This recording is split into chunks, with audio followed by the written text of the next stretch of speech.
Hi, Jake Duesenberg here with Action for Liberty. I think it's time we talk about one of the biggest liberty issues facing our nation. Does an unborn baby have the right to live, or should our states allow him or her to be killed inside the womb? It's always puzzled me how dishonest the conversation over abortion is. Our society does not want to recognize a human life because of the convenience of it being hidden from our naked eye. If you are a parent like me, you probably remember the first time you saw your child on an ultrasound. When I saw my first child that way, I instantly fell in love with them. And it was very obvious to me that what I was looking at was a human being. So how can anyone argue that that child can be aborted? For decades, the left wing in this country has successfully conducted a deceptive propaganda campaign to make us believe that abortion isn't a violation of human rights, or that it's all about women's reproductive care.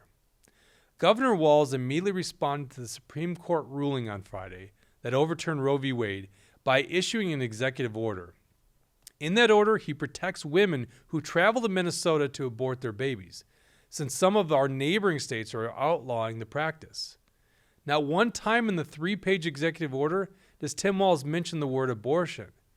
He instead refers to it as reproductive health care services. And now the Democrat machine is going to do everything possible to make this the issue in November's election.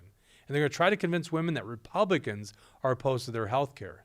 See, these leftists are so dishonest, and quite frankly, they are dangerous. They have no respect for our liberties.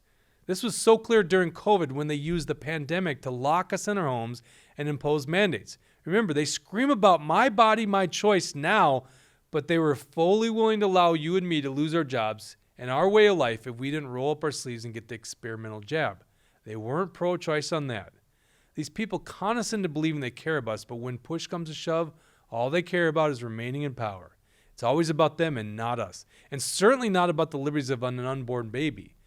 But there's something happening right now that has the potential to create positive political change in this country and in this state. You see, these politicians really screwed up by printing trillions of dollars out of thin air and causing this inflation.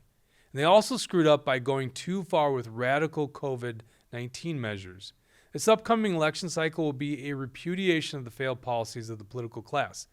Our job at Action for Liberty is to make sure that whoever gets put into office, we hold them accountable to protecting our liberties. And that's a full-time job, as you can imagine. Make sure to subscribe to our YouTube channel so you stay informed on the latest news that affects your liberty. Thank you.